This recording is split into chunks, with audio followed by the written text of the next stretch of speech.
Programang hatid ay sining at kulturang para sa lahat. Magbabalik ang Art to Art. Schedule ng mga inaabangang konsyerto. Update sa mga magagandang panoorin sa mga tanghalan at teatro. Narito na ang Art to Art Calendar. Narito ang ating arts calendar. Sa sining biswal, tampok ang maliliit na obra ng mga batikang pintor at eskultor sa exhibit na pinamagatang Petites. Ito'y makikita hanggang June 8 sa Gallery Stephanie na matatagpuan sa Unit 1B, Park Plaza, E. Rodriguez Jr. Avenue, Libis, Quezon City. Kabilang sa exhibit sina Juvenal Sanso, Malang at Ramon Orlina, kasama sina Lydia Velasco, Marcel Antonio, Vincent De Pio, Aileen Lanuza, Angelito Antonio, Norma Belleza, Inday Kadapan, Kin Misa, Jean Choseco, Karina Baluyot, Dominador La Rosa, Jovan Benito, Amador Barquilla at Aldrino Abes. Para sa karagdagang detalye, tumawag sa 709-1488 o bumisita sa website na gallerystephanie.com. Kasalukuyang tinatanggap ng Animation Council of the Philippines Incorporated ang mga entries para sa Animahinasyon 2012 Poster Design Contest. Maaaring kumuha ng mga application forms at kompletong competition mechanics mula sa website na www.animahinasyon.com. Sa July 15 ang deadline ng pagbigay ng mga entries na maaari ring dalhin sa ACPI Secretariat o kaya ipadala sa pamamagitan ng courier mail. Ang ACPI ay matatagpuan sa 9th floor, The Palisades Condominium, 107 Perea Street, Legazpi Village, Makati City.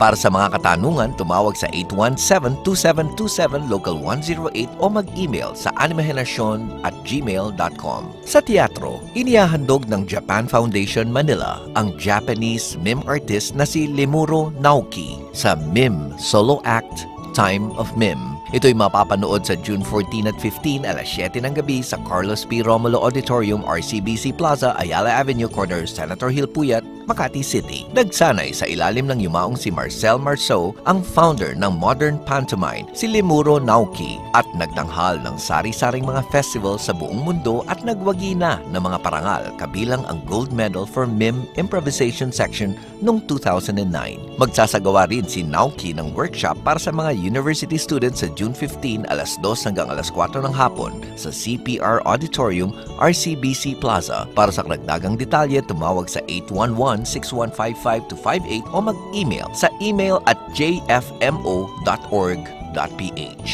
Samantala, bilang pagdiriwang ng 150th birth anniversary ni Dr. Jose Rizal, itatanghal ng UP Vargas Museum ang exhibit na Over Rizal, Monuments to a Hero. Simula June 17, tatanggapin sa exhibit ang mga photo contributions ng mga monumento ni Rizal na matatagpuan sa iba't ibang bahagi ng Pilipinas. Tatanggapin din ang mga deskripsyon ng mga monumento kung sakaling walang larawan ng mga ito. Para mag-submit ng digital files, mag-email sa vargasmuseum@yahoo.com sa subject heading na May Rizal sa Amin. Maaari ding mag-post ng mga larawan sa Facebook page ng Vargas Museum. Ang mga litrato mismo ay maaaring ipadala sa Vargas Museum, Rojas Avenue, University of the Philippines, Diliman, 1101, Quezon City. Tatanggapin ang mga submissions hanggang August 2011. Para sa karagdagang impormasyon, tumawag sa 928-1927 o mag-email sa vargasmuseum@gmail.com.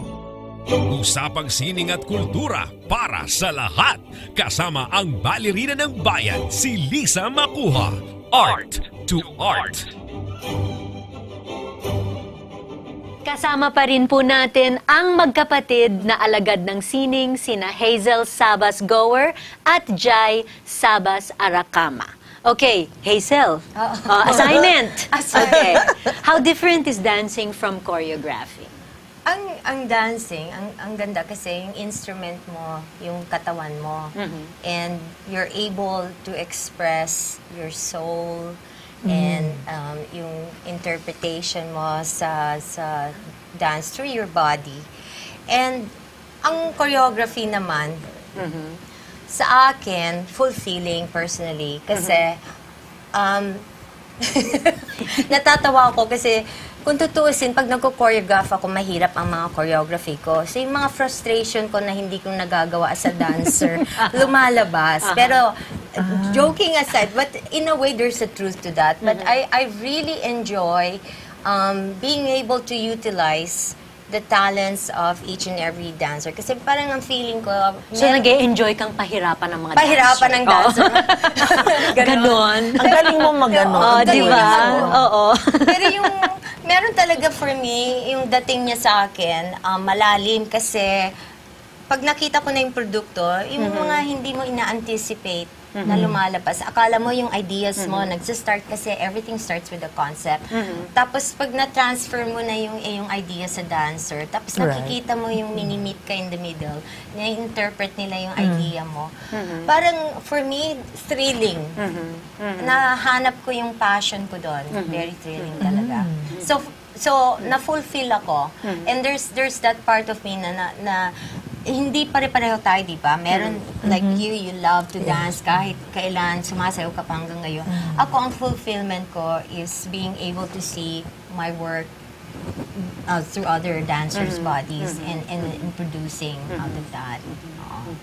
Okay, pareho kayong nakatrabaho sa ibang bansa, right? Or nakapag-aral din sa ibang bansa. How different, ano ang diferensya ng arts scene sa ibang bansa or mga methodologies or practices, how different it is it from the Philippines? Would you like to start? Well, for choral, the scene in the Europe, or in the US, I think you really have to compete, and that is also the level of how you can improve yourself if you are challenged by that. But at the same time, the festivals also balances it off, teaches you new ideas, or the workshops that you goes along with those festivals opens not only me as a conductor, but even the singers themselves. They are exposed to different voices and different sounds around the world. And ang maganda doon, hindi tayo nalalayo. We are world class talaga, and in fact we win around the world. No, we can contribute to them and what our culture is all about through music as well.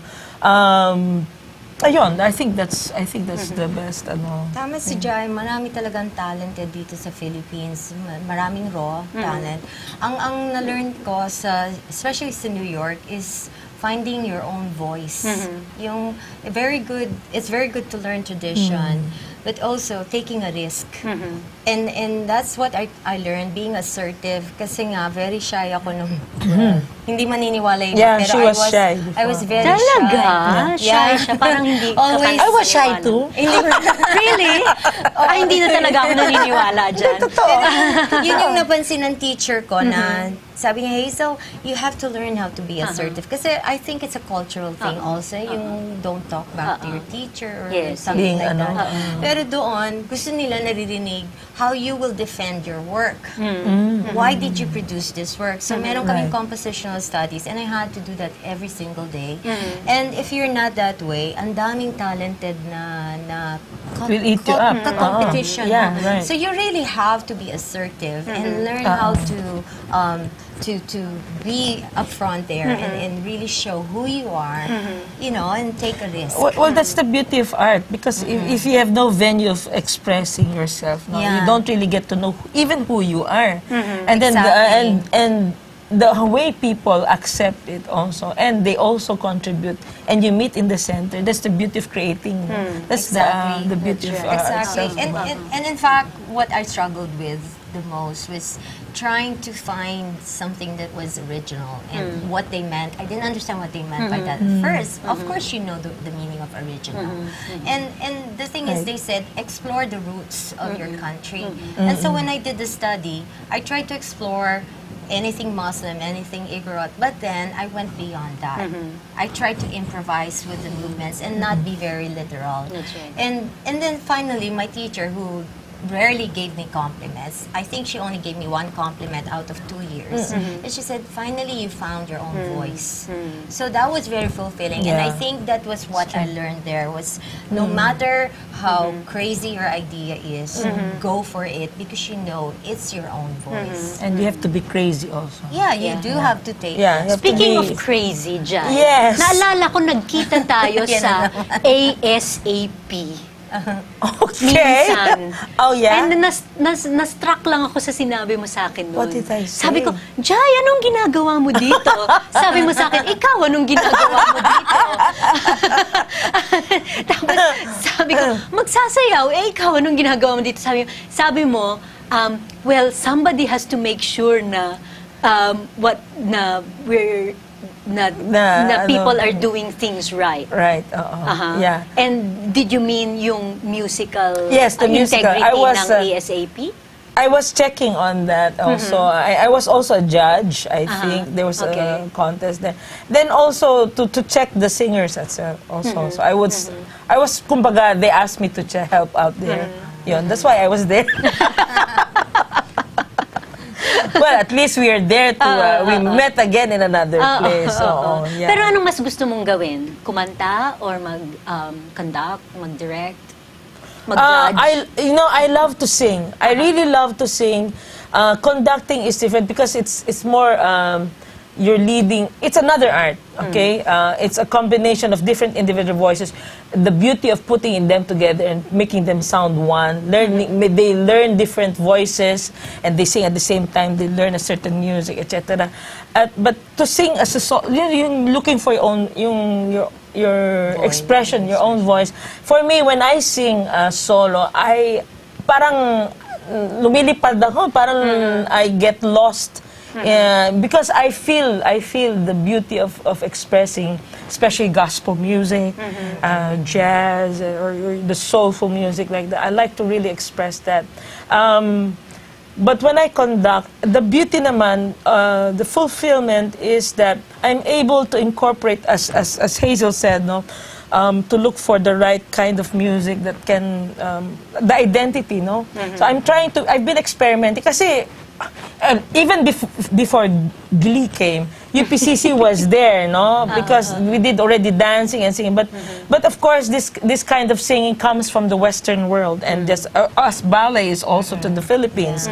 But we need to also put our identity there, no? So sabi ko, no, we have to really do some arrangements that are Filipino. Maybe if it appeals to the younger ones, maybe the OPM songs, talagang arrange ko yan. Sige, Mr. Pagyo, before my mentor, started that. But really doing it a cappella and with movement within the choral arrangement lang siya ganon. So dancing, singing properly, sounding good. Well, that's more priority than really. The dance enhances the singing as well. But it doesn't mean that you don't anymore sing these other foreign songs. No? But the thing is, it's now the time that the Philippines has to really shine around the world. And we have so many beautiful materials that the world can really learn and acquire from us as well. Okay. And UP Concert Chorus is celebrating its 50th Yes, anniversary. 50 years old. I'm 51, okay. But Alam na nila it's okay, Hazel. You look young. Yes, 50 years old ang UPCC next year. So we are going to do a big celebration. There are many UPCC alumni abroad coming home December next year. And hopefully that we will be able to gather them all and we will make sing together with an orchestra. I will conduct, and then we'll also do some workshops, also open to the people who are interested to do this with us. Yes. Oh, what's next naman for Hazel Sabas Gower?